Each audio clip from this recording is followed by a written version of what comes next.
We're going to start here with the breaking news.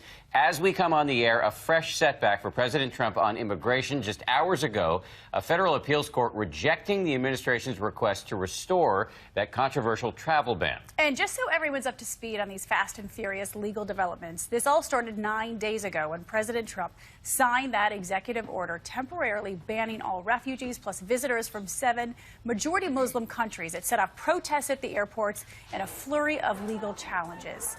On Friday, a judge in Seattle issued a temporary restraining order blocking parts of the travel ban. And then just last night, the Trump administration appealed that decision and asked for that restraining order to be lifted. And then early this morning, an appeals court rejected that request. So many questions, so many angles here. We have team coverage, and we're going to start with ABC's David Wright, who's with the president in Palm Beach, Florida. David, good morning to you.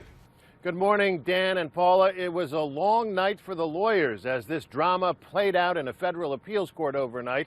At this point, the case is likely to go all the way to the U.S. Supreme Court, and it's worth noting that the legal battle over the travel ban is likely to drag out longer than the ban itself would have. Overnight, a major setback for the Trump administration.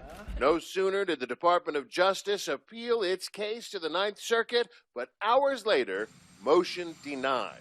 The federal appeals court rejected the government's bid to immediately restore the travel ban. Outside Mar-a-Lago, protesters made sure they could be heard. Let's keep moving! Inside Mar-a-Lago, President Trump insisted he's confident he'll prevail in his bid to keep out refugees and visitors from 7 predominantly Muslim countries. All day long, he went on a tirade, attacking the Seattle judge who dared to defy him. And my question to you is, have there been terrorist attacks in the United States by refugees or other immigrants from the 7 countries listed since 9/11? Trump's tweets came fast and furious. The opinion of this so-called judge is ridiculous and will be overturned. Many very bad and dangerous people may be pouring into our country, a terrible decision, and the judge opens up our country to potential terrorists and others that do not have our best interests at heart. Bad people are very happy. Even as the appeals process continues, at home and abroad, the protests show no signs of letting up. Meanwhile, Trump's answer to Bill O'Reilly in an interview set to air before the Super Bowl is raising eyebrows as well. Do you respect Putin? I do respect him. Do you? Why? Well, I respect a lot of people, but that doesn't mean I'm going to get along with them. Putin's a killer. A lot of killers. We got a lot of killers. Why, you think our country's so innocent?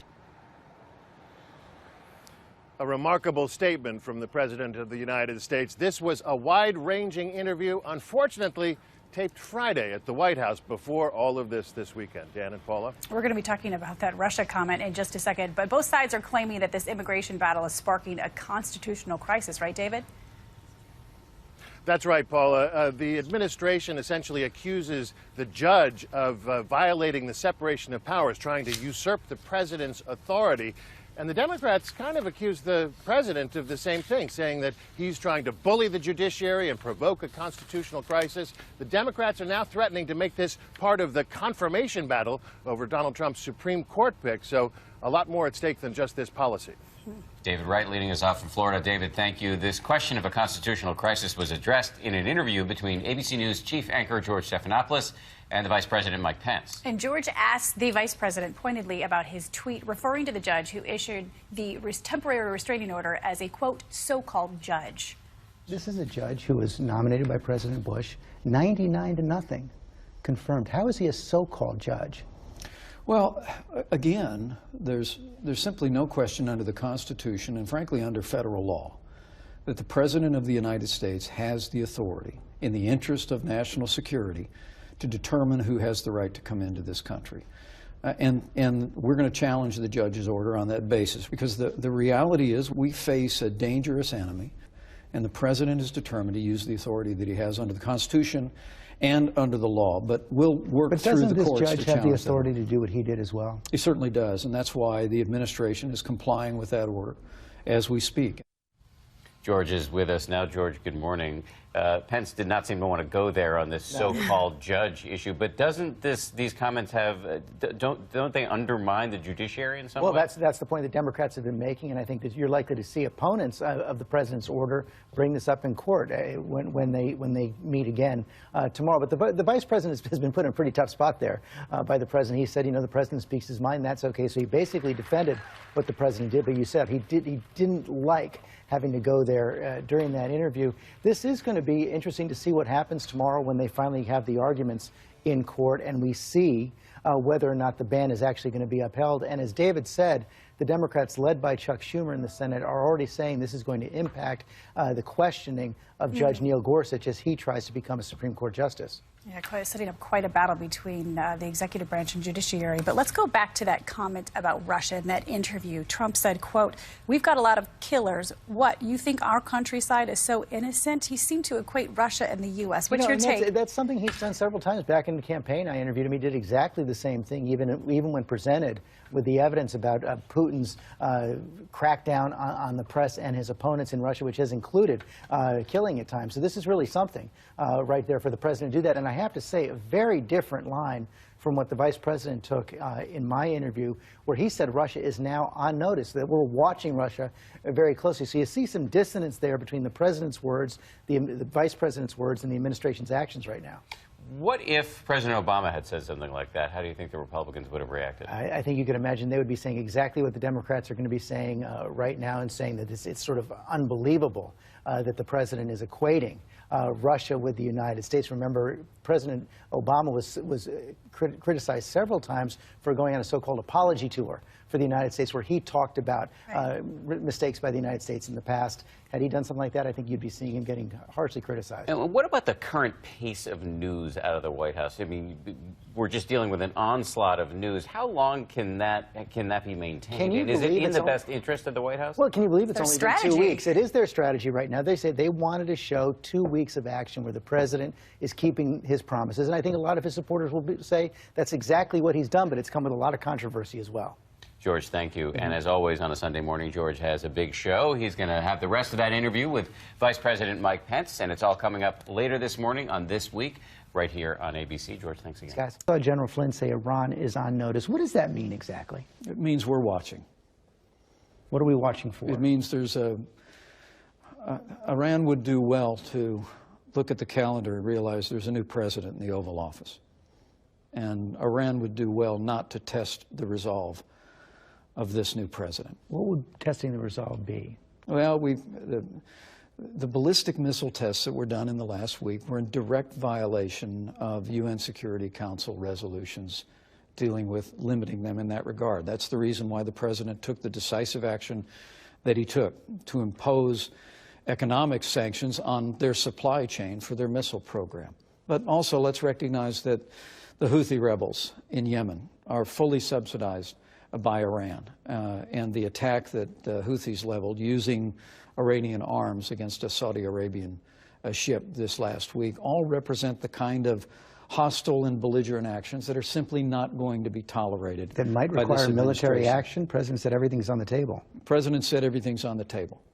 But look, the Iranians got a deal from the international community that, again, the president and I and our administration think was a terrible deal. It essentially allows Iran to develop a nuclear weapon in the years ahead at a date certain. And they received hundreds of millions of dollars in cash. But Secretary Mattis and Secretary Tillerson say we have to stand by that deal now. Is that administration policy? Well, we're evaluating that as we speak. But Secretary Mattis didn't say he's evaluating the deal. He said the U.S. has to stand by it. Is that administration policy? Well, I think the president will make that decision in the days ahead, and he'll listen to all of his advisors. But make no mistake about it, the resolve of this president is such that Iran would do well to think twice about their continued hostile and belligerent actions. Russia. Good evening, I'm Rena Ninen. They're coming back to America. People from 7 predominantly Muslim countries who had been banned from traveling here under President Trump's controversial executive order. 1 week after the rug was pulled out from under their feet, a federal judge in Seattle rolled out the nation's welcome mat again. Immigration supporters celebrated in major cities today while the president lamented on Twitter. What is our country coming to when a judge can halt a Homeland Security travel ban and anyone, even with bad intentions, can come into the U.S.? Paula Reed has the latest. I find that the court should and will grant the temporary restraining order. Those words lifted President Trump's travel restrictions on people from 7 predominantly Muslim countries. The ruling came in response to a lawsuit filed by Washington State Attorney General Bob Ferguson. The law is a powerful thing. It has the ability to hold everybody accountable to it, and that includes the President of the United States. The judge said it was this argument from the state solicitor general that convinced him the executive order may be unconstitutional. Our claim about refugees is primarily that it is religiously motivated discrimination, and that the order is in large part motivated by religious animus. President Trump criticized the judge and the ruling on Twitter. The opinion of this so-called judge, which essentially takes law enforcement away from our country, is ridiculous and will be overturned. The White House argues the order is intended to protect the homeland. The Department of Justice is expected to file an emergency petition to allow the federal government to resume enforcement of travel restrictions. This TRO is granted on a nationwide basis. Just hours before the judge's ruling, President Trump defended the travel restrictions in a weekly address. The executive order establishes a process to develop new vetting and mechanisms to ensure those coming into America love and support our people, that they have good intentions. But after the judge's order, it's back to business as usual for now. I said from the beginning, it is not the loudest voice that prevails in a courtroom. It's the Constitution. And that's what we heard from Judge Robart today. This is just the first step in a series of decisions before the courts issue the final word on whether this travel ban is constitutional. Interesting to see the courts check and balance the executive branch. I'm curious, though, Paula, any way of gauging whether this will be unconstitutional? In the hearing, the judge hinted that he thinks he sees some problems, especially with how this was drafted so broadly. There were no exceptions for people who had visas because they helped the United States or people who had green cards. That, he suggested, could be a problem when the government tries to argue this is just about national security and not a Muslim ban. Thanks, Paula.